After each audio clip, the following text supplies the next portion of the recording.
Okay, I think we can start. How are you? How is everybody doing? Hi there. Hi, Brian. Hi, Anna. Hello, everyone. Great to be here. So, just because of the little mishap a few weeks ago, can you let us know that you can hear us and you can see us? Please, those of you who are watching live, thank you so much. Brian, really, really good to see you. Thank you so much for saying yes to this conversation. Before I introduce you and we get into the juicy topic of pressing record, I just want to say hi to a few people in the comments. I saw Cami was here.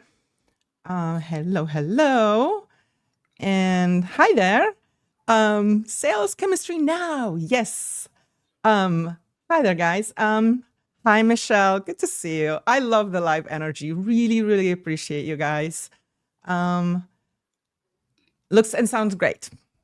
Perfect. Thank you for this confirmation. So we have an awesome guest today.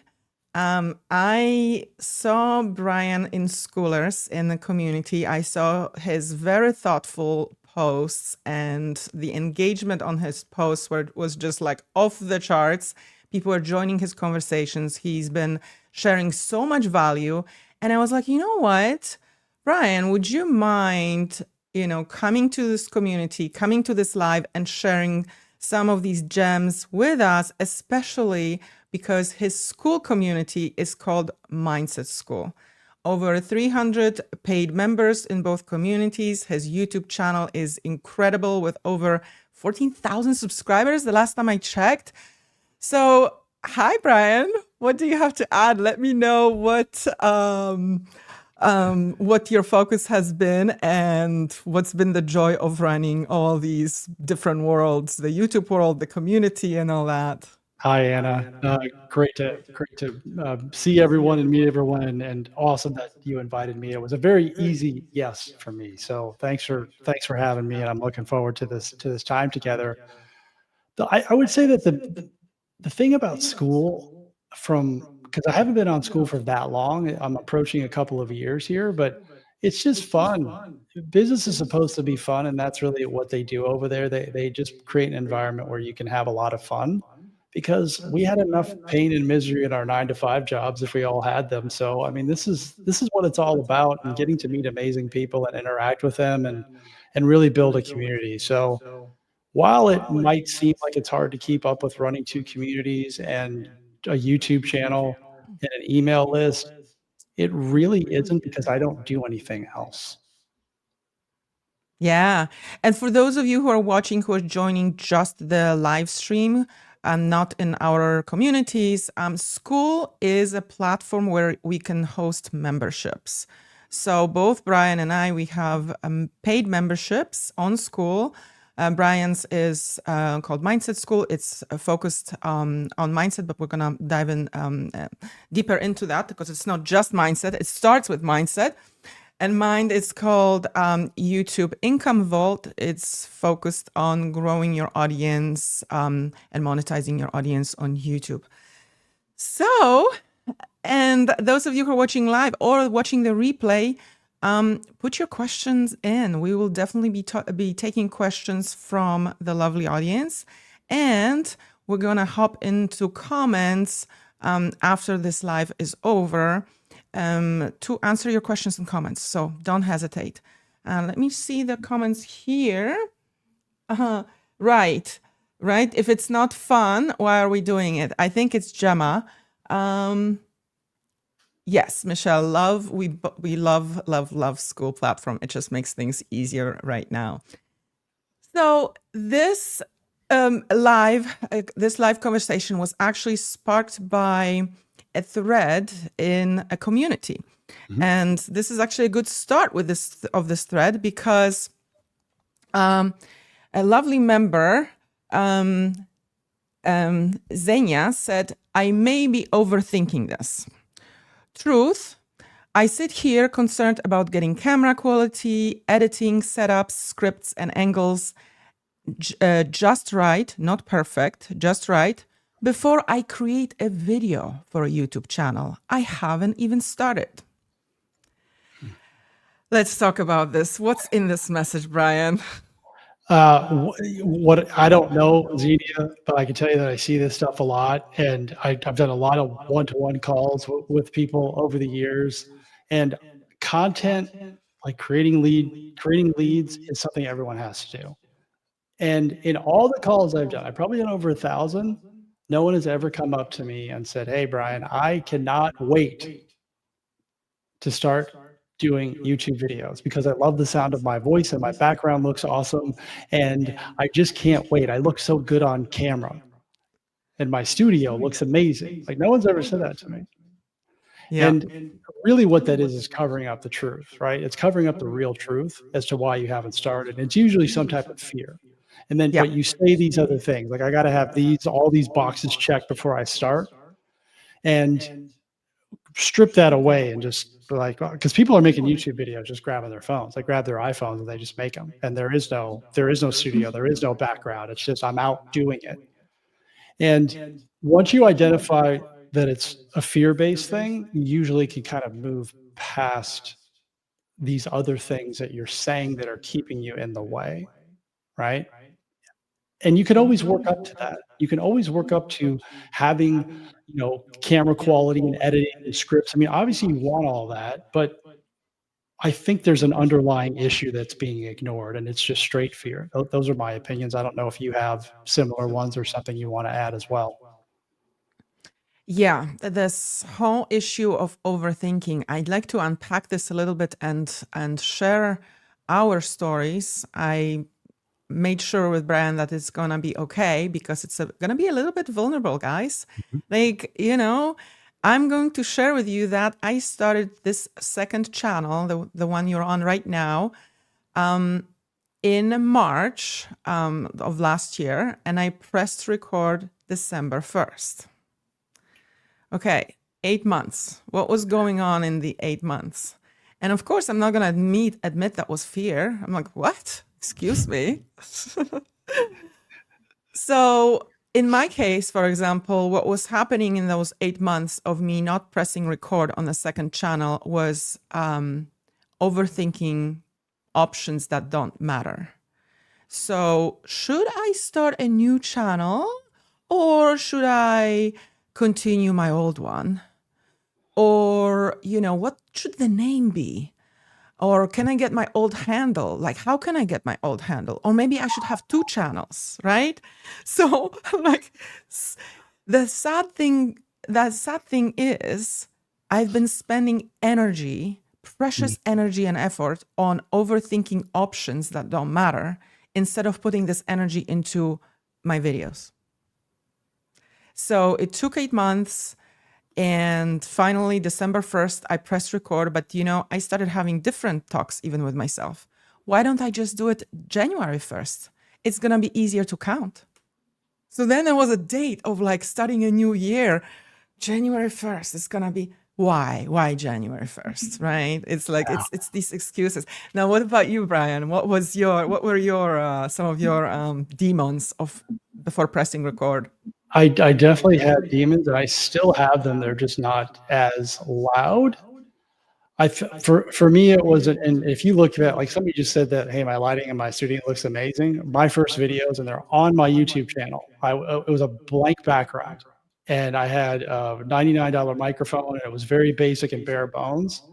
And I got this mentality from my business career and also my real estate. I was in the real estate business for a while, and I used to do a lot of one-to-one phone calls, cold calls. And I used to come up with excuses as to why I wouldn't do the cold calls, right? And I would say, well, I got to be better at the scripts and this and that. And that I can start a YouTube channel today. Like that's how my mindset works now. Like all the stuff that you just mentioned, which was we can talk ourselves into anything, and we can talk ourselves out of stuff too. And in the meanwhile, that 8 months, like imagine if you had started 8 months ago, where you would be right now. Like I just say this to people, like all of this overthinking has never helped you. It is not your friend. It crushes your dreams, and it crushes your YouTube channel, and it's costing you money. If you want to get on YouTube and you want to monetize and build an audience, every day you wait costs you money. Like think about that for a second. Every day you wait costs you money. Overthinking has never helped anyone. Anyone. It's not your friend. It's like a bad friend. Why are you keeping bad friends around? You got to break up with it. You got to let them go. Yeah. Doesn't serve you. Yeah. I'm hearing the noise here. So how is that? How is it right now? Is that okay, guys? Before we continue, should be. I'm having right now on the phone, and everything is yeah. So let us know like how everything is, but hopefully it's fine. Hi, Rhonda. Yeah, it's actually that's what I want to talk about, because this was my main trigger actually. The opportunities that I've been missing. I couldn't believe what happened when I actually started my channel. After video number 1, I got when I was still offering privates, I got a coaching client directly from my channel, and with just having 20 subscribers. She watched the video and sent me a message, Anna, do you offer coaching? So that was like beginning of December. Had I started my channel in January 1st, so that I can have a clean counter, that I don't know if I would have had that client, right? But that's just like one little thing after one video that we have. And then, I mean, Brian, your over 300 members, how many of them do you think you could attribute directly to YouTube, like coming from YouTube and thanks to YouTube? More than half of them, more than half. And it's something that I poll all my members where they come from. I ask them, how did you find me? And YouTube is by a mile the biggest one. And it's because of the opportunity for them to spend more time with me. Yeah. People go to YouTube to make buying decisions, and they're looking for answers. And if your solution pops up and they believe you and they trust you, they're more likely to take action much faster than if they're watching, say, a 30 or 60-second clip on a different platform. Yeah, exactly. Jana, yeah, that's unbelievable, really. When I opened my paid community, not even 3 weeks ago, I got 100 members. I'm hearing a little bit myself now. In just 4 days, and that was just YouTube, but it wasn't directly YouTube. Let me just tell you quickly about the funnel. It was me sharing the same freebie in 80 videos and putting, adding people to my email list and emailing them every week. It's very simple. There's just one thing, one freebie, my email list, and keeping in touch with them and sending my videos that I was doing anyway. Yeah. I mean, 100 people open their wallets and say yes in just 4 days. That's like quite insane. And I can directly attribute like 60% of that to YouTube, like direct. I had a previous membership, so 20 members the last time I checked came from my previous one, and you know, all these different sources, but the majority has been YouTube, right? So yeah, it's really unbelievable. It's a great list builder too. Like if you don't have a list, it's a great way to build a list. And that's what I use YouTube for, is to build a list. I have a lead magnet that over 7,000 people have downloaded from YouTube. 7,000 people from YouTube, guys. And you don't have to start a community if you don't want to. Like that's like what we're doing. I mean, I love communities, but you can sell digital products passively. You can recommend other communities. Like usually community owners give 40 to 50% to recommend. You can offer coaching sessions, you know, and have $5,000 packages. Like sky's the limit. Now, what is really mind-blowing to me is like the obsession over YouTube monetization. I mean, I am not monetized. Do I feel insecure about it? Yeah, a little. But Brian is, and he's going to tell us all about it. What is the percentage of your income that comes from YouTube monetization, Brian? Oh my goodness, it's small. I'm happy to share. So I got monetized in June of this year after having a 3-year-old YouTube channel that I wasn't really taking seriously, right? And when I started taking it seriously, that's when things started to change. I've made less than $5,000 total. Okay. Since I got monetized, and half of it is from one video. Okay. Almost half of it's from one video. So it's not something that I'm living off of. Yeah. What the real value in monetizing your community is, like you said, bring them off the platform. You have school communities, you have other stuff that you can sell, that you can offer them. So that's where the real, likely for you to get monetized and earn a living like that. I think that's a tough dream to chase. Yeah.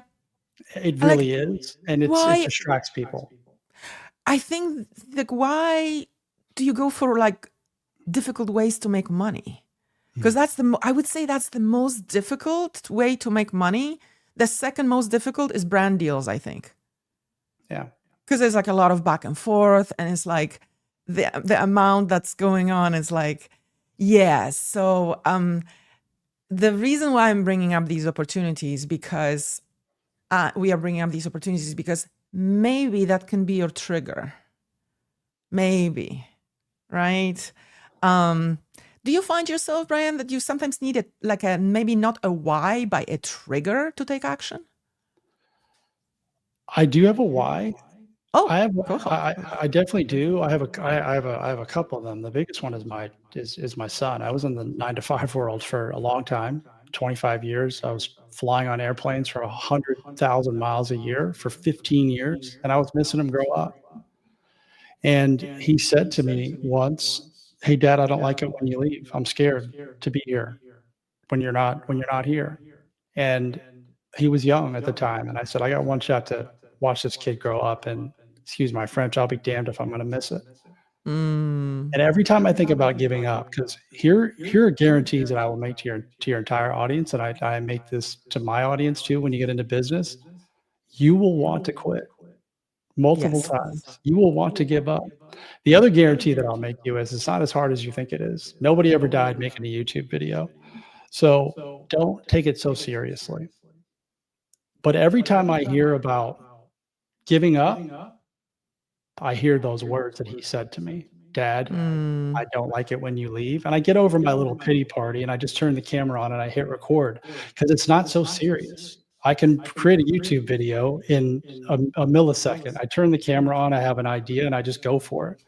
I don't spend hours and hours scripting it out. I have a concept, I have an idea that's validated from my audience. It's usually from comments or calls that I'm on. I do a lot of repetition. One of the things that people think about is you got to come up with all these different ideas. No, you do not. You talk about the same thing over and over again, because people see the message the first, for every time you say something, they see it for the first time and others are reminded of it. Yeah. So you don't need to come up with 50 different video ideas. You need to have like anywhere from 7 to 10 core concepts, and you just keep talking about them with fresh angles. Agreed. It takes us not one time to hear something or see something to take action. So we shouldn't worry about repeating our message using different angles, because the angle that we may use may actually resonate. Or maybe this is gonna be the time, right? That the person needs to hear this. Brian, what a beautiful, beautiful why. I really, really love it. You know, I love it. Thank you. Seriously. You know, my why, and I think this is the why that I would like to, you know, offer to you guys too. We deserve to do what we love. I settled before and I was doing what I didn't really like because it was very lucrative. But now I'm like, no, I'm not making any compromise. I'm not having any, no, there's going to be a no. If I don't want to do something, there's going to be a no. And for us to have this choice, we need an audience. We need a platform. Like the bigger the platform and the audience, the more opportunities you have and the more you can call the shots. Right? Agreed. 100%. And you have a very powerful message to present to people. And I always look at it like this too. It's like you can, right? Like you can help people. And for anyone who's like sitting on the fence and thinking about the fear and the overthinking part, I always look at reframes. Like there's someone out there who needs to hear what you have to say. And can you look at that? Can you be open to the fact that you're being selfish by not sharing it with them? Like, what if they need to hear it because you needed to hear something? I needed to hear something. Like, I hear it all the time. That thing you said about your son is exactly what I needed to hear. And then they subscribe, and then they get on my email list, and then maybe they'll join the community, or maybe they won't. But maybe they'll do something in their life. They'll take control because they realize, oh, well, Brian's just a regular human being. There's nothing superhuman about him. Why can't I do it? Yeah. And we are really creating like this body of work for ourselves. And that's what's the most fascinating about YouTube. Like I see comments on my videos from like last Christmas, right? Or like questions about like, oh, YouTube is, I really loved your video about YouTube as a part of your retirement plan. Like, oh, what? From 6 months ago. Okay.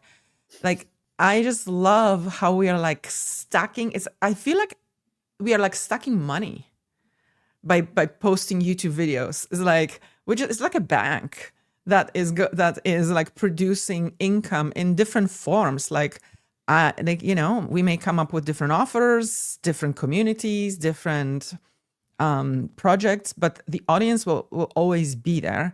And some of them will, you know, follow even if we completely pivot, right?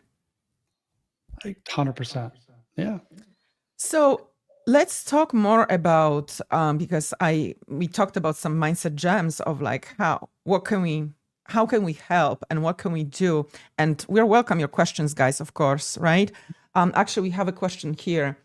Roughly, how long did it take both of you to get your first 1, 10, and 100 paying users? Okay, David, thank you for this question. Okay, so you want to go first, Brian? Yeah, I think I have 2 paid groups, and one of them, I'll just speak really briefly on it. My first group is a mastermind group for the clients that I was coaching one-to-one. They asked for it. It was on another platform, so that happened very fast because I had the one-to-one clients first. They wanted the community. For my most recent group, Mindset School, which Anna mentioned, I built that a little bit differently. And I created a wait list for it. So I created the demand like, hey, do you want this? I got this idea. Do you want it? And if I get enough people to say yes, I'll launch it. So I created a wait list. I used YouTube. I used my email list. I ran ads to the wait list, Facebook ads. And when I had enough people that said yes, I opened the group and people joined the same day. So it took me one day to get it, but I had to work really hard to get to those members. And to get to 100, I would say that probably took me about 3 months to get to 100 paid members. But I mean, YouTube was really the driving force. I had one video that quadrupled my membership in a very, very short amount of time. So that's anyone sitting on the fence. It's like when you hear one video can change your life, like it's totally true. One video literally changed my entire business. And I didn't think it was all that good. Amazing. Amazing. I'm in a different boat here because I had a membership before. And if you have a membership before, it's almost like you had a channel before, you had a membership before. So you're kind of more seasoned about things a little bit more, right? And so the difference was the first membership, it took me a year to get to 100 members. And it was ads, it was my email list, it was Instagram. I didn't have a YouTube channel before. When I started the YouTube channel, I've had the channel for 10 months now. Because of the previous experience, my email list is bigger right now. As I said, I opened doors, and instead of a year, it took me 4 days, right? So 4 days to 100 members and a year before. Now, 30 of these members, and I opened up in my previous live of like where everybody came, is because I was a guest on a summit. Okay. But you may be thinking, okay, well, I'll just be a guest on a summit. But I was a guest on a summit because I have a platform, because I have so it just everything just revolves around YouTube, right? Yeah. Yeah, so we were able to get 30 people joined out of 60 who were live, which was incredible, and it was amazing. Like, that's another thing about the affiliate thing. Like that person we were able to like just work out so that everything like works for both of us. So when you put yourself out there, you get more opportunities. Like all of a sudden you're a speaker at the summit. All of a sudden you're launching your community and you have 30 people, right? All of a sudden I'm like noticing Brian and like inviting him here. I mean, what's going to happen tomorrow? We don't know. It's like, you don't know the opportunities you're missing because, right, press, they're also like looking at YouTube or Instagram and on all that, right? Right. So, you want to talk a little bit about, random opportunities that came to you, Brian, because of your channel, thanks to your channel? Absolutely. I mean, visibility equals opportunity. I say that all the time. And you don't know what's happening behind the scenes. You don't know who's watching you, right? Like I make a post in Schoolers, right? And you're looking at it and then you invite me here. And so much more can come of that. So, but again, we just go back to every day you wait, it's costing you money and it's costing you opportunity while you're still worrying about your lighting and your script. And I don't say that to be demeaning because I did the same exact thing. I overthought it and I was like, oh, what if somebody says something bad about me? Oh my goodness. Well, what happens if they say something that I won't like? And it's like, you're going to get judged no matter what. And the proof in that is, have you ever done that to somebody else? When somebody leaves the room, have you ever spoken to them about them, whether it's good or bad? Like there's judgment being thrown around all the time. Can I tell you a quick story about my latest Schoolers post that I almost didn't post? Okay. Oh my goodness. This will be really important because I've been on the internet making videos since 2020. So a while, right? And I was a sales guy my entire life. I wasn't afraid to talk to people. The first time I made a YouTube video, I thought I was going to die. It's like, I can't believe that I'm doing this. And I didn't. I made it out alive. So all of this fear, it never goes away, but it just gets quieter. I made my first video post in Schoolers a couple days ago, and I recorded the video on a topic that I was pretty passionate about.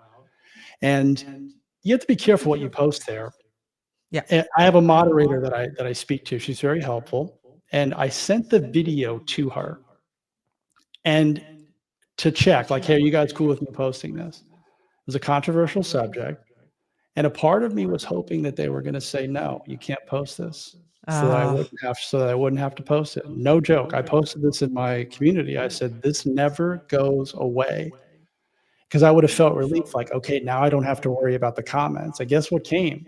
The comments that I was worried about. People disagreed with me. I have a very strong stance on how you should deal with new members in your brand new community, and people disagreed with me. And some of them disagree with me. It's like, well, how dare you disagree with me? Like, they're saying these things. And guess what happened? I woke up the next morning at 3:30 in the morning. I couldn't sleep. I was thinking about those comments. Oh my goodness. Not kidding. I got out of bed. I woke up at 4 a.m. and I said, this is ridiculous. Like, this person is, number one, not my target audience. They don't care about me, and they already forgot about me. And they also have an agenda, right? They have an agenda, which is to post on my feed so that they can get attention. And I just looked at that and said, okay, this is fine. No, again, nothing bad happened. I made the post. A lot of people agree with it. Some didn't. But this is the type of stuff that prevents people from ever posting in the first place and recording the video and just sending it. Now, here's the other part that is different from what I used to do versus what I do now. I recorded that video. I sent it to the moderator and I said, I'm going to post this tomorrow. What do you think? And she said, oh, this would be great. Post it. And instead of posting it the next day, I posted it right away, because I knew that if I had hesitated and waited on it, I would have talked myself out of it. So I just uploaded the thing and hit post, and I can't undo it now. Oh my goodness, what a story. So takeaway, it never goes away. It's just getting a little bit quieter. That's right. Let me ask you this. Are you satisfied before posting your video? Are you saying like, oof, that's a great video. Let's post it?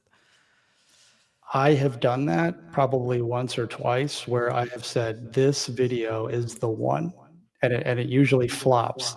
It's the opposite, where this is like a 6 out of 10, maybe a 7 out of 10. And those are the ones that get a lot of attention, which, sidebar, your opinion doesn't matter. The viewer's opinion is the one that matters. They're the ones who tell you whether it's good or not. But I don't really, for me, it's about the repetition, like getting the reps in, making sure the video is as good as I can make it, and committing to the promise that I made, which was to upload X number of videos per week. And I don't care how many views they get, because, Anna, you know this to be true. A video that gets 500 views can lead to a one-to-one customer that's worth a lot of money. Yep. 100 views. Yep. People are all concerned about the wrong things. Yep. You need the one person to watch it that's going to take action. Let's just say most of clients, members, people who buy from us, they're pretty quiet. They don't just like go around and, post comments. Usually they're like, Anna, I've been watching your videos. I'm like, oh, okay. I've never seen a person in my comments or commenting or anything. Usually they just act in silence, right? Our clients and members, they act in silence. They watch, they sign up. They watch, they find things if that resonates with them, and they sign up. So when you see, no comments, no views, no views, well, but if you see no likes or no comments, I mean, somebody may just watch without subscribing, without commenting, and may join, your community or send you a message, do you offer coaching and all that. That's a great point. Like that's such a relief, and yet we almost have to like remind that to it has to be like a periodic reminder almost all the time. It does, because Um, that's the measuring stick, Anna, is how many people watched it. No, it's right. like how many people came to you and said, I joined because of that video that you posted, and you look back and it's only had 200 views, and it's like, what if I didn't post that? Yeah. Yeah. Michelle says, I heard one of the best ways to reframe that haters pay. They give you attention and your tribe will love on you. Yes, it's still engagement, right? It's still, there's still movement on your channel, but it does definitely I have a affect. comment on haters that might make people feel better, right? And it's something that my sister told me years ago, and it's this: nobody cares about you. Yeah. They don't care about you. Okay, you're just the trigger that is giving them the outlet. So if they say like, hey, people I used to wear hats a lot in my videos, and they'd be like, hey, your hat looks stupid. Like, nobody cares about my hat. They're just mad at something else and they're taking it out on me. They don't know me. They don't know you. They're just they see the video and they're triggered, and that's it. That you can't, we take it personal, and that can stop us from doing the next thing. Yeah. So that's a good way to reframe it. They Yeah. will give you attention. They help you. Like, a lot of people say that, like, hey, thanks for the engagement. The best thing you could do with a hater is just straight up ignore them, Yeah. because a lot of the times they're looking for attention. Why would you give that energy to them? Pour into the people that are loving on you. That's a great, definitely reframe. And we definitely notice that one hater out of 100 people who love on us, right? Yeah. Unfortunately, that's how our mind works, but it's worth to working on to work on the shift. I really loved like what Brené Brown said, that people in the arena, they don't criticize other people in the arena. It's the people in cheap seats. It's people with no channels. It's people who don't put themselves out there who criticize. Somebody with a channel who, like, posts once a week, twice a week, they have no time to be in comments and like posting. I have no time to be a hater, like, even if I want it. No, no. I just hope that helps people, because you're right, Anna, 100%. We focus on the one negative comment, and that can really damage us. Like, oh my goodness, somebody said something bad about me. And Yeah. meanwhile, they're saying stuff about you in real life too, to your face, behind your back. Like, it's going to happen anyway. So you might as well just do your thing, because life's too short. Yeah. Share your stories, guys. If you are open to sharing what's keeping you from pressing record, let us know. We can highlight that comment and, encourage others to, let you all know that you are not alone having these fears, having these reservations, these wasting this energy on these decisions that shouldn't even, be decisions. I'm seeing Rhonda here. I usually just talk like my bestie in front of me and let it fly. I saw you, Rhonda. You're so good on camera. I will never be fully satisfied, I'm sure. I will always hate how I look, but I'm doing it anyway. Yes. I don't know about the satisfaction and how critical you guys are, but I am critical. Like, I know that the first thing I do is I speed myself up, because I'm like, I'm such a slow talker. Like, who has patience for me? So it's like this hate is like definitely in me. Like, Right. and I always like highlight this to my editors, like, make sure you speed me up by 110% because I'm a slow talker. It's Yeah. like, but it goes on. Like, there are other things too. Yeah, the self-love is something that we all need more of, right? So The inner critic is tough. It really is. definitely. But yeah, speaking, yeah, let's maybe talk about that a bit, because a lot of people, I bet, have this fear of like, how am I gonna sound, and like how to sound more natural. I mean, this is something that we are constantly working on, at least me. Like, I am always work in progress as far as that. But do you have any tips Brian? Like how did you start sounding more natural in your videos? It's totally real. I mean, it's a legitimate feeling. I always want to validate people's feelings. Like, you're right. Like, it's scary, right? But it's not as scary as you think it is. I'm just a repetitions person. Like, reps and preparation usually crush fear and doubt. So put in the work is what I'm telling you. And I was talking to somebody about this the other day who was considering making their first video. I said, don't make your first video. Think about it in your head and walk around and talk about it. Like, I do that a lot where I'll just script stuff out. I'll be in the car, sometimes I'm in the shower or whatever, and I'm coming up with ideas and I'm just doing it. I'm not recording it. I'm just talking about it.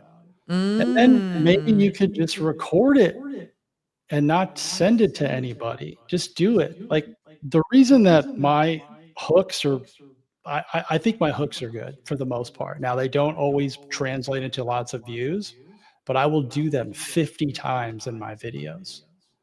I'll think about it in my head, I'll write it, and then I'll actually do it over and over and over again. And I'll just edit out the one, I'll just get it until I get it right so I can say it. And that's what I mean by reps. Is I'm not reading a script. And by the time if I have a 30-second hook, I don't need to read it. If I do it 50 times, I know it, right? It's kind of like going back in school. If you had to read a poem in front of the class, you couldn't have any notes. You just had to memorize it. And then I just go into the rest of the video. But there's a lot of preparation ahead of said video that will make you more confident in your delivery.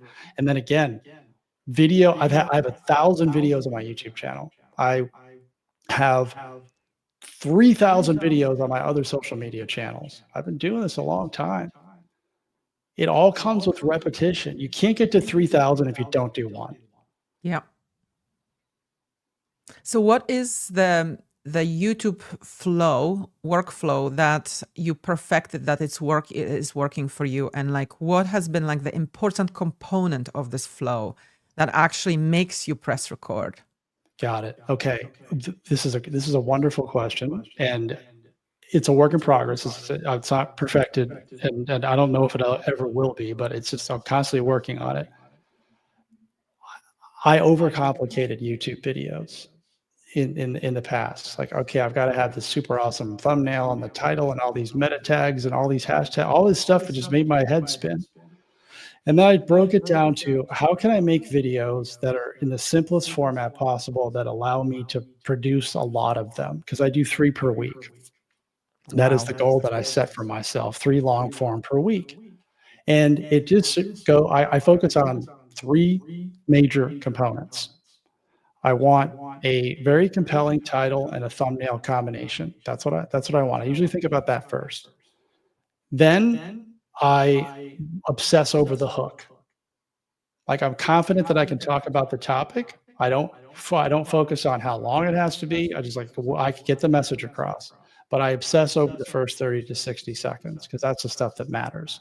So, and then the third thing is actually doing the reps, right? Like, actually doing the 3 videos, no matter what, like committing to it and making sure it happens. I don't get caught up in descriptions and tags and what word. Now, this may be important to a lot of people, but it's not important to me because I'm speaking to the person who needs to see the video and is waiting for the video. They're waiting for the video.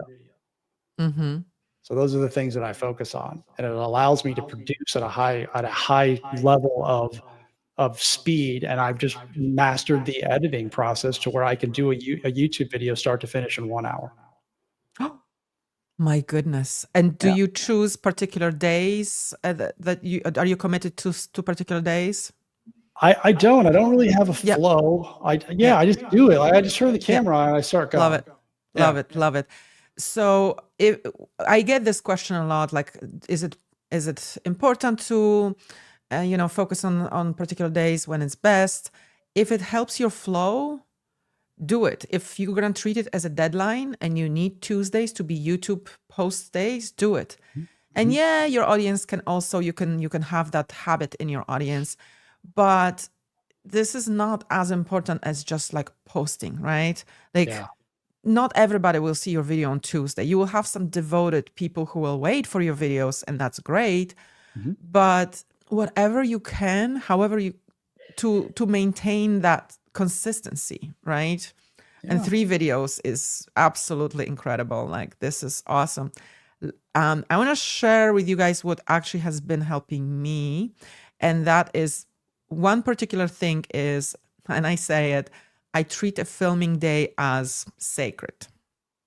That's exactly what it is. I do absolutely nothing. I mean, of course, business-wise, Yeah. or YouTube-wise on that day, on the day of filming. Okay, so I do like the ChatGPT back and forth, and I ideate and I rehearse. I don't script my videos word for word, so I do like bullet points and then rehearsing aloud. I like rehearsing aloud. I do that before the day of filming. I charge my batteries before. I prepare everything. Like, everything is ready so that I can just like hit record. Because you know what happens? I have no excuses and no friction. I remove any possible friction that can happen, because I've had that happen, that I was like, you know, trying to set up my camera with playing with the settings and with the script and then I was so tired that I was like, you know what, I'll just record tomorrow. Yeah. So especially at the beginning, that's going to be very important to remove everything but the filming. Okay. So you could you could get inspired by that. I mean, everything. I'm telling, like, charge your things, because there's nothing worse than if you being ready to film and you don't have your microphone charged and you have to like wait till the next day. Like, that energy, that's like the readiness is wasted. Yeah. If you spend what you said about the sacred thing was my biggest takeaway. And I just always go, I look at this analogy of, we've all made doctor appointments in the past.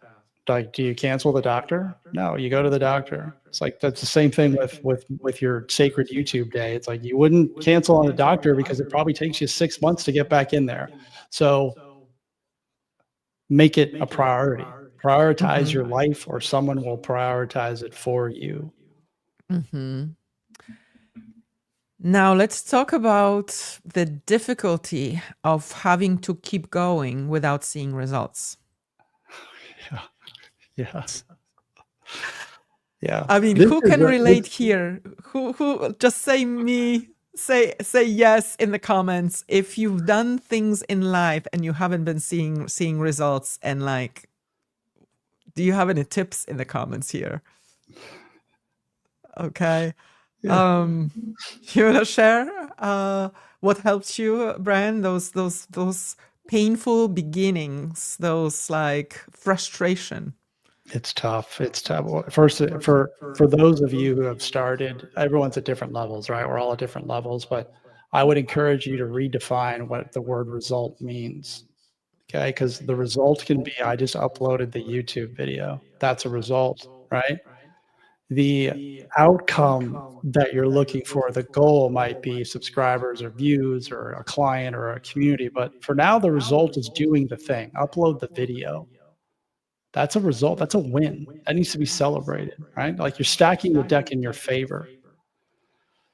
The length of time, this is a trick, this is a slippery road, and why people give up or don't start. Why people give up or don't start is because they have these timelines that they put on themselves. And I use this example a lot. I think it helps people. We have jobs. A lot of us have 9 to 5s. Like, I had a 9 to 5. It took me 26 years to make 6 figures.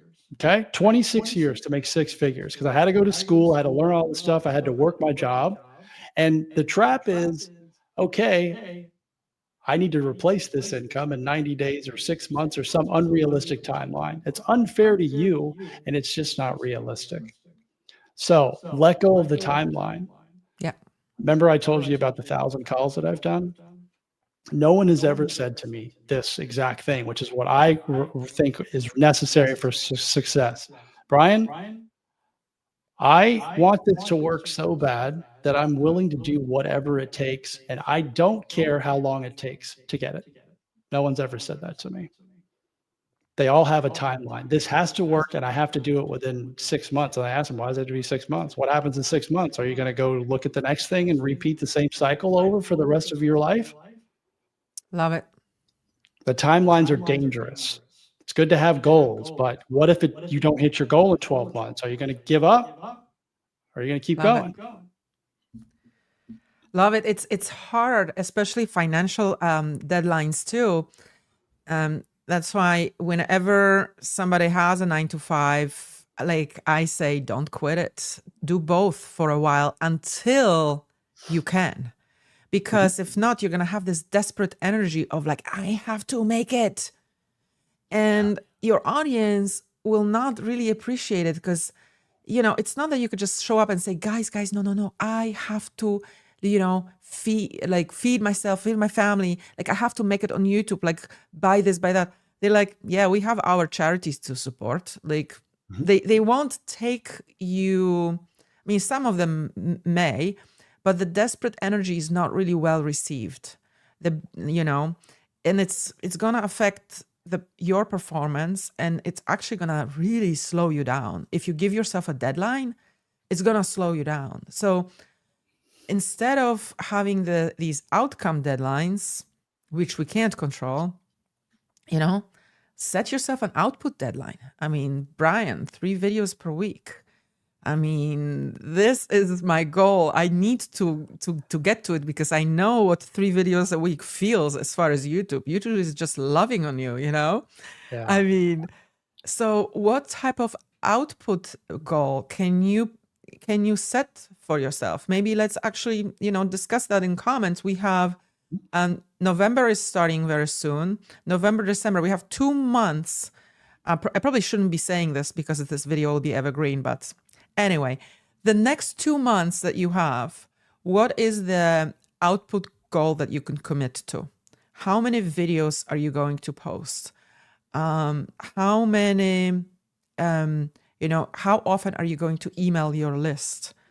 And if you have room for other things besides YouTube, Instagram, LinkedIn, it all works. Absolutely. You can make it work. You just have to, commit to it, but not as far as like, oh yeah, I'm going to get to 10K. You have no control over 10K. What if you get to 10K tomorrow? What, are you going to reject it because you set yourself a deadline by the end of the year, right? Like we can't control, but focusing on the output, like what we actually can control, putting head down. And I have that too. YouTube Studio app is so beautiful. This app is so freaking well made. It pisses me off because I keep checking it way too much, right? And then I was like, I used to be worse, but now I'm like, if I keep checking, I'm telling myself to put an extra video because I cannot have time to be checking. I'm not gonna have time to be checking if I give myself this rigorous schedule. So get busy. If you think of the things that you can't control, get busy. Make another video. See what you're missing out of the conversation here. The opportunity that you're basically delaying. It's like proverbial like leaving money on the table, right? Yeah, exactly. And it's also when you do that, when you commit to something like it's a healthy distraction because we're all looking to distract ourselves. The brain craves distractions. Like you said, looking at YouTube Studio every 30 seconds, which I have done. I'm guilty of that. The commitment to the output is a very, very healthy distraction. It's got a high ROI to it. Like doing 100 YouTube videos, the upside is way, way better than the downside. And the downside is I just made 100 YouTube videos and I'm that much better at making YouTube videos. Like that's the worst case scenario. Nice. So and you don't have to do what I do. Like I'm a high energy person. Like I'm not saying you got to do 3 YouTube videos, but if you did 1 per week, the ROI on that is very, very high. The upside is extremely high, and you almost have literally no downside. Absolutely. Let's take some questions here. I definitely. Okay, this is a very, very common question here. I'll let you take it, Brian. Have you found a sweet spot for length of the video? Yeah, Michelle, you're awesome, by the way. You've been commenting a lot, and this is a question I get answered a lot. and I get asked a lot, and I usually answer it in this way. And I don't mean this to be sarcastic or demeaning. Is when the message gets put across without wasting people's time. That's the sweet spot for a video, and that can be 5 minutes. That can be 20 minutes. To specifically answer your question, I normally fall between 8 and 20 minutes on my videos. My longest video is probably about a half an hour, maybe 40 minutes at the most, but I've made ones that are 4 or 5 minutes, and they've gotten activity. But there's one thing I want to point out here too, is that a lot of people think that the time matters. Well, it's got to be 8 minutes or you're not going to get ad revenue. Like that's false. That's not true. The 8-minute rule is for mid-roll ads. That you could still earn money on AdSense if you are monetized with a 5-minute video. You just can't get mid-roll ads. You have to have an 8-minute video for that. So I think that's why people ask that question on the length, is because of the ad revenue. Mm-hmm. All right. Yes. And this is really hitting for me now. I'm 3 weeks out from launch and 0 users. I just keep posting, trying to show the value my thing provides every day. Yes, David. Actually, I wanted to still talk about that initial energy when you start from 0, because I did start this channel from 0 in December, and I remember like clearly, right? Like how it really felt to wake up and see 4 views. I don't know why. I was just kept getting this magic number of 4 views again, right? One of them was mine, so 3 views.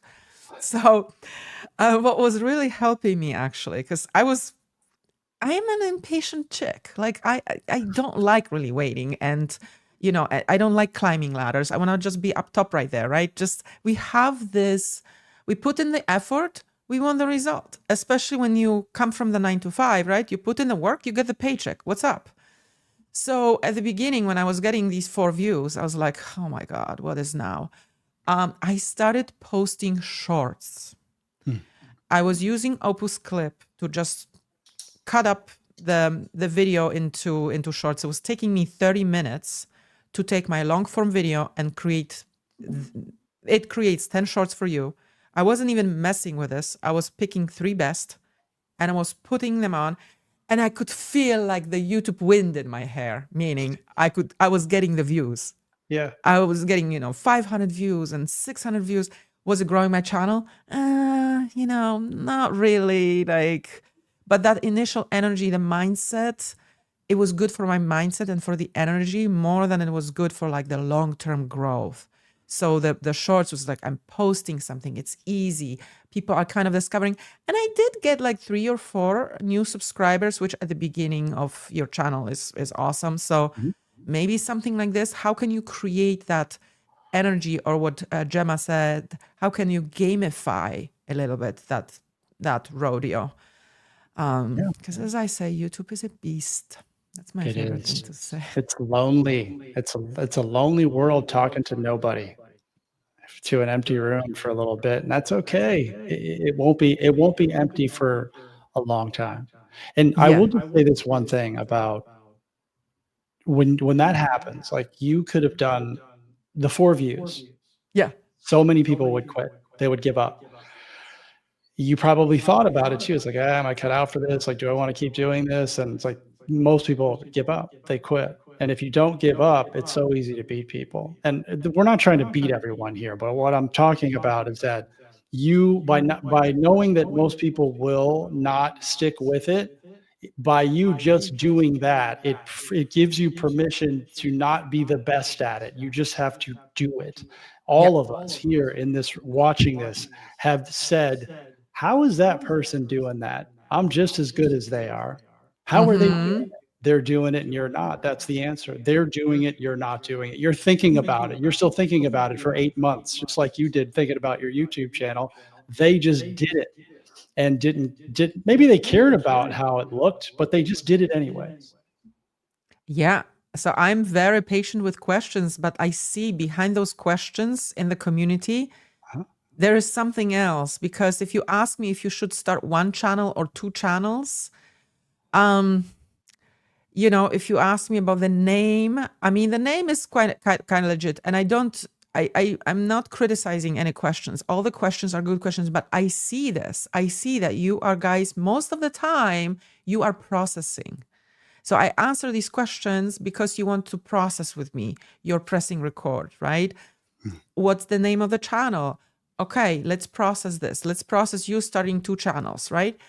And I know, so, you know, some coaches get annoyed because they like, I'm just patient, and I don't mind, like, if you ask me where it is in the classroom, where something is, I don't mind repeating myself. I don't mind answering your questions because I know that you are processing. This all needs process. It's not easy.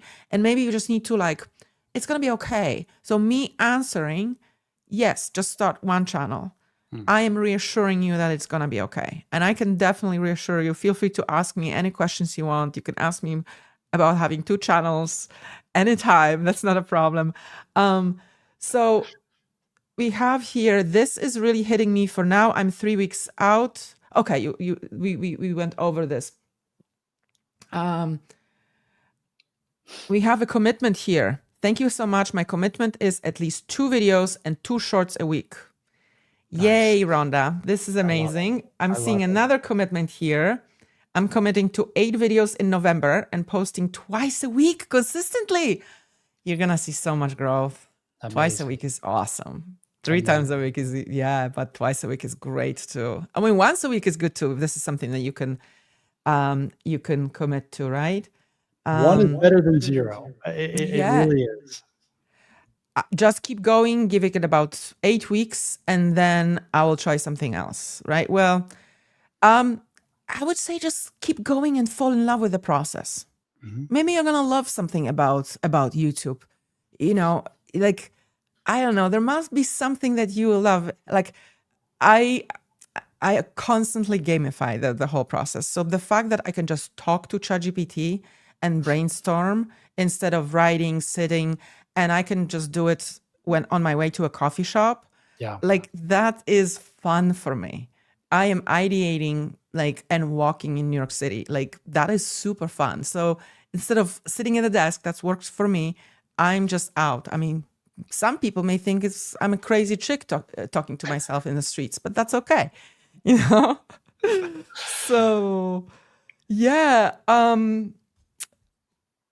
YouTube is just incredible, but it is also. I love that you don't care too about people about talking in the street. You know, one of my best performing Facebook ads, I shouldn't say my best performing Facebook ad of all time, that brought 64 people to my school community, was literally, I walked out of Starbucks, I walked down the street, I turned my phone on and I recorded an ad for my school community, and it crushed. 1 take. And it was because I was doing it outside and I didn't care. As I said, if I can record an ad in a busy street, then you could start a business. People love that thing. I still run it today. And I didn't think about it. I didn't overthink it.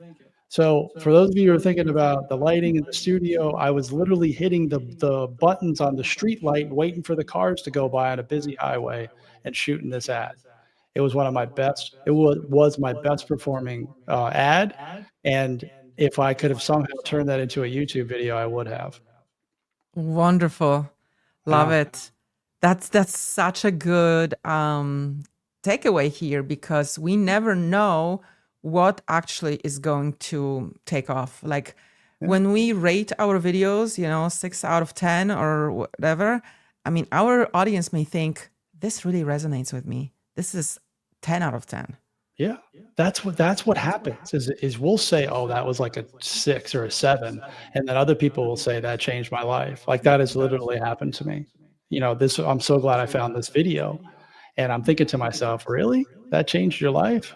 And you would never get to have that opportunity if you were still thinking about your lighting. And I say that jokingly, but this is what happens is we talk about the stuff that there's no way I would have recorded that walking down the street ad 5 years ago. No way I would have done that. I would have been too scared. I would have overthought it. But because of the reps that I put in years ago, I'm able to do that now. So you'll never, if you want to get to that point, or because somebody said, oh, that seems awesome. It's like, I had to I had to talk to nobody first for a long time.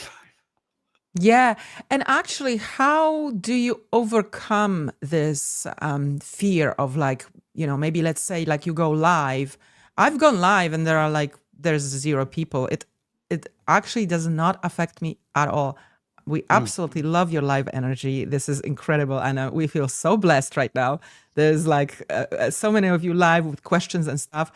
But if there were like 0 live viewers, we would just keep going. And if I was here by myself, that's another thing. If I don't have questions, I make up these questions because I have questions that people asked me before. Like, do I have to have these? There's no question police. Excuse me, Anna. This question was not answered asked on a Wednesday. Why are you answering it? No, these are questions that people ask me. And I say, just like, go with the flow. Like maybe people will watch the replay, right? So it's like, why do you assume that everybody will like show up and be clapping for you at exactly that time that you said, right? Have you talked to an empty room, Brian? Oh, without question. So one of the way I built my coaching business was I went live. I went live on TikTok for 30 days straight for 1 hour per day. That's how I built my coaching business. And I spoke to a lot of empty rooms. And I also landed my first one-to-one coaching client. I didn't start with a PDF or a digital product or anything like that. I wanted to be a coach. So I said, I got to go find my clients. I got to get known. And I did the most terrifying thing I could think of. And that's how I'm able to speak on camera the way I am. And I can go live because I've done it. I've spoken to the empty rooms. And it can get kind of boring. Yeah. But people are still watching. Even though they're not interacting, they're watching. There's people that are watching this video or this stream that are watching and not interacting. And then, like you said, when you upload it to your channel, they're going to watch the replay. Yes. And maybe they'll join your group, or maybe they'll ask you to coach them. Right. Never happens if you don't do this. Live is amazing. Live is amazing because it's like, and you can make your YouTube videos like this, guys. Like, you don't have to be super scripted and polished and over edited and all these tricks that people do. Like, you don't have to do that. You can, but a lot of it, you get blocked by that. Like, just have a conversation with the camera and pretend you're talking to the person that you want to help, give him or her a name, right? And just pretend like you're talking to them. Yeah, and we actually do have the question from Michelle. Lovely Michelle again, which is wonderful. I mean, I love how enthusiastic you are, and Rhonda, Michelle, Xenia, like you guys like are sunshine in the community. Gemma, I'm sorry if I'm not like saying all the names, but I just really appreciate you a lot. But thoughts on going live versus recorded? Do you do lives right now on your channel, Brian? I do them every now and then, and I'm a little bit more strategic with that. I normally will show, I'm very clear on what I'm trying to do usually, but I normally will show people my school community and I'll build stuff out. Like, I teach people how to build school communities. So I'll go in and I'll show my school, here's how you do this, here's how you do this. And I'll do a lot of Q&A. And there's usually always people there, but sometimes there's only 2 or 3 people there. And it's like, all right, no one's asking anything, and I just will keep talking. Yep. They will be watching replays. I mean, what if they're in Australia? I mean, they're sleeping now, right? So this is actually what hit me once. I remember I went live, and it was about like live with like 2 or 3 people in the community, and I'm like, oh, there are over 100 people. That was in the previous membership. It was like a year ago. I'm like, oh, like, are people not do they not like the topic or everything? And then, like, I was like getting ready to bed or something, and then I saw like a comment. I was still checking, I saw a comment, and yes, this person in Australia was watching the replay. I mean, she was just literally sleeping when I was live. So just like, like, what are you? Yeah. So people from all over the world are going to see your videos on YouTube, but the reach is incredible.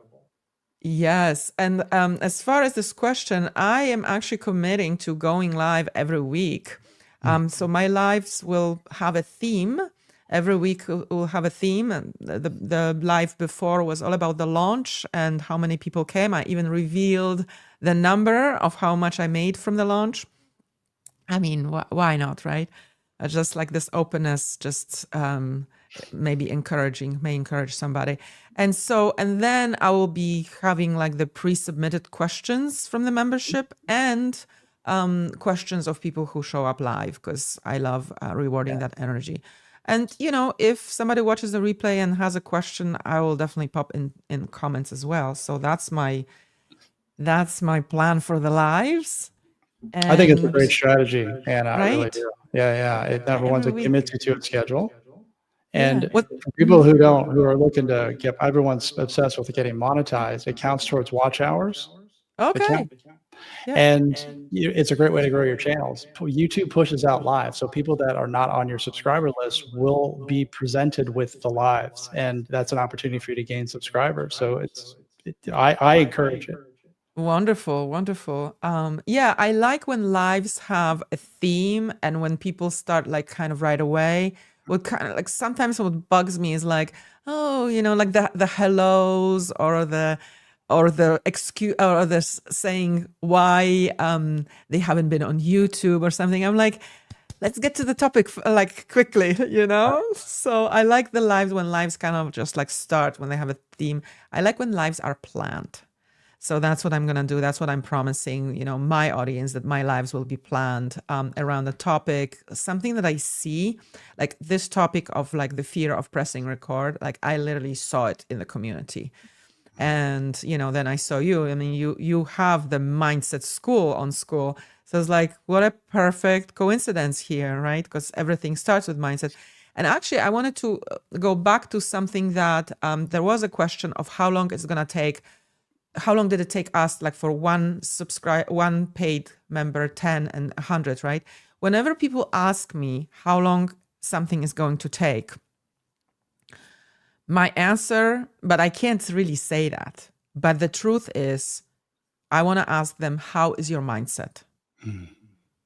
Because that's how long it's going to take you. Do you agree, Brian? I do. I hate answering that. I don't like answering that question because it's different for everyone. I don't know you. What are you willing to do to get it?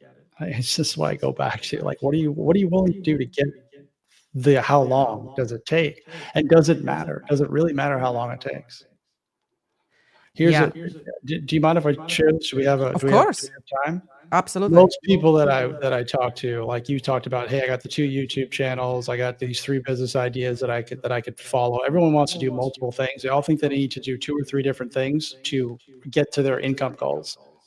No, I've never met anyone that's been able to pull that off, right? You got one job, one 9-to-5 job. People are chasing 3 or 4 different side businesses to try to replace one income. And they all think that one is going to be better than the other. So I ask people the same thing. If you got 10 ideas, get them down to like 2 or 3. Then ask yourself this question, or answer this question. The ideas that you have, the 2 YouTube channels that you have, or the 3 side hustles that you have, they all deliver the same result to you, right? The same result in the same amount of time with the same amount of effort for you. So to use a very, very widely spread marketing strategy, $10,000 per month in 90 days, working 2 hours per day, right? Not achievable, but that's the thing. That's where everyone's trying to get to. So it's an equal playing field, level playing field. All of both YouTube channels get you the same thing. All the businesses that you're looking at get you the same thing. Which one do you pick? And most people go with the one that they love the most, because all of them can get you there. They can all get you there if you let go of the time commitment, the time length, and how much effort you got to put into it. Because you got to put effort into this. You're not just going to do this on the side for 20 minutes a week. At least that's my perspective on it. I'm kind of old school when it comes to effort and work and repetition. You can make it happen. Like, what are you willing to do to get there? We are wasting so much time trying to find the shortcut.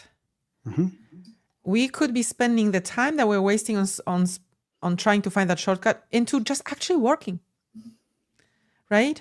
Yeah. And then I also realized that we are also like coming up with these cute terms to disguise those, like multi-potentialite. Oh, I am a person of many talents. I can't just I mean, I'm making a video about it actually.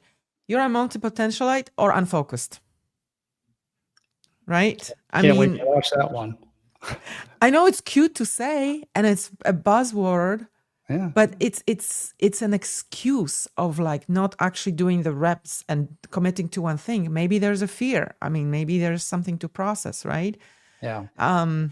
I'm sorry if you guys got offended if you call yourself multi-potentialized, but I just like, I'm in New York City. We sometimes call things out and share exactly how things are. That's right. That's right. The hack is the title of your live, Anna. Hit record. That's the hack. That's the shortcut right there. Quit talking about it and do it. We do too much talking and thinking. We just got to do stuff. That's the secret. That's the hack. That's the thing that's going to change your life, is doing it and stop talking about it. Right. And then that first video, do you remember that first video? Was that exactly the way you wanted? Was that a perfect video? I do remember it because it was a podcast interview that I had. I don't have the podcast anymore, but I was interviewing a gentleman about real estate because I was in the real estate business. So I remember it was my first YouTube video, and I told him this is going to be a YouTube video. It's still there. And I often tell people who say, "Oh, Brian, your videos are so good." I'm like, "Go watch the first one." You'll cover this, and then plus people can also relate. And sometimes like people want to extract the information. I remember I was watching this coach who I really admire, but she had a video on her channel with very poor sound. And I actually made a note to myself, as like, watch the poor sound video. Like because it was so good, so juicy that it didn't matter to me, you know? Like it's really like, I don't need the transitions. I don't need this. I just need the information that, you know, I came here for. Do we have time for just a few more questions, or do you have to run? I know I'm probably good for like another 7 or 8 minutes. Yeah, let's do it. Okay, so let's see the last few questions here.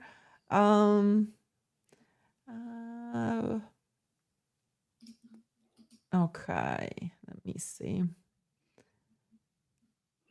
Lisa is saying, I'm starting certification program in my topic next month. Should I take people along on that, or does that make me look too much of a student and not an expert? That's a good one. That's a good one, right? What a great question. What a great Go question. for it, Brian. There are no experts. None of us are experts. This is Lisa, great question, and I hear this a lot. I'm far from an expert. There are people that know way more than me, way more than me. I think that there's a lot of power in taking people along for it, because then they feel like they belong. You don't want to be too far ahead of people. Yeah. Because then they can't relate to you. So you got to be careful with that. Like, I've been out of my I teach people how to launch businesses, and I've been out of my 9 to 5 for 5 years. When it becomes 15 or 20 years, I'm not going to really probably get the people that are still in their jobs.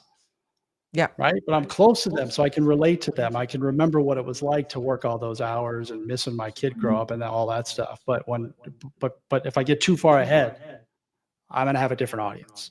100%. So I think that you flipping the script on that and being a student of your audience and letting go of the expert thing is going to be really, really powerful and helpful for you, because they're just, that's a school thing. Like, we're taught that we have to be perfect. You have to get all A's. We're getting graded. Like, no one's getting graded on YouTube. Yeah. There's like you said, there's no question police or any, you know, there's no grades here. Not giving out awards. I love it. And also, people love seeing you in movement. Like, they love seeing you doing things, taking action. Taking action is very inspiring. I reward everybody in the membership who takes action. Every post of action takers gets pinned, because it's not easy. So by you showing that, you know, you are investing in yourself, you guys, look at me, I'm investing. Like, think of investing as well. So actually you may encourage them to invest with you. You know, so showing behind the scenes, having the right angles, encouraging angles, work on the angles, brainstormed with ChatGPT, put in a prompt. Say exactly what you said here and say, can you give me some attractive angles, inspiring angles that my audience will find encouraging, because I want to share the behind the scenes. And it will give you so many like good angles. Talk to ChatGPT about it a lot, but I bet it will come up with a bunch of angles. So awesome. Great question. Right. So I would actually like to maybe finish on something that you talked about. You said that you went live on TikTok, right? And maybe in some of our minds here is like, ooh, wait a second, should we be on TikTok here, right? How to get rid of all these shiny objects when we hear like incredible wins. Oh, Brian, that's how he started. TikTok is so much easier. All this, how can we just get rid of it and like commit to just one thing? Because if we commit to one thing, it will work, but it has to be that one thing, at least for a while. So how to not think about TikTok, not think about anything else that people are like bombarding us with and telling us that there are shortcuts, that something is easier, and just focus on YouTube or on your thing. Yeah. Yeah. I almost didn't want to say the TikTok thing because I knew that it would make people want to go over there, but I didn't do anything else. That's all I did was TikTok. And I built up the following there. And then I moved to the other platforms as I started to master them. Your greatest superpower as a business owner, my greatest superpower as a business owner, is my ability to say no. That will always be your best move. Well, maybe I should go on TikTok because Brian had success there. No, that just distracts you. It's another shiny object. Social media is one big, massive, shiny object. If I only did YouTube videos, I would dominate.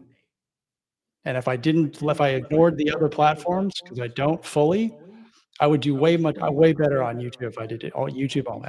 If I went live once a week, like Anna's doing, and then I made my 2 to 3 videos, like I wouldn't miss anything. There's billions of users on every platform. One of the most terrible advice I see people give is, "Oh, you just take your stuff and put it on multiple platforms." It's like, no. That is a waste of time and effort and energy. One platform is all you need. There are billions of users. Your audience is everywhere. And to prove this point, how many social media accounts do you have? Do you have one or do you have 4? They're all on all the platforms. And you don't need a billion users. You need most of you probably need 100 people to get to your financial goals. Exactly. Yes. Instead of just all the time trying to go broader, go deeper with your audience. You have enough people. Just focus on conversions, right? Okay. Quick 2 questions and then we are done. I'm in a community where the mentality is that everyone is a newbie, even someone with 20 years experience. Beautiful. The last question. At 74, I started a channel in February. I don't ask anyone to subscribe. I talk about life, encourage and uplift, and try to bring a smile. I love it. Debbie, I am so glad you brought us home with this beautiful statement. Brian, thank you so much. That's been such a lovely conversation. I feel so much like energized and like uplifted. And you've been so awesome live asking these really awesome questions that are so inspiring. Do you have any like last words of wisdom before we say bye? Well, first of all, Debbie, that's amazing. I mean, that you're still doing it and not letting anything hold you back, especially your age, which is just a wonderful thing. It's never too late. I love that. I think that if I had any parting words of wisdom, I would just want everyone to think about who's in the overthinking trap, right? Is just to ask a simple question. How's that working out for you? Yeah. That's it. Ask a question. I always like to get people to think about their current situation. Yeah. Yeah. Awesome, guys. Well, thank you so much. Brian's channel is linked in the description. Check out his stuff, binge watch his stuff. Thank you so much for this mindset talk. You guys have a great week. And we'll see you next time. Thanks, Brian. Thank Thanks. you. Thanks, everyone.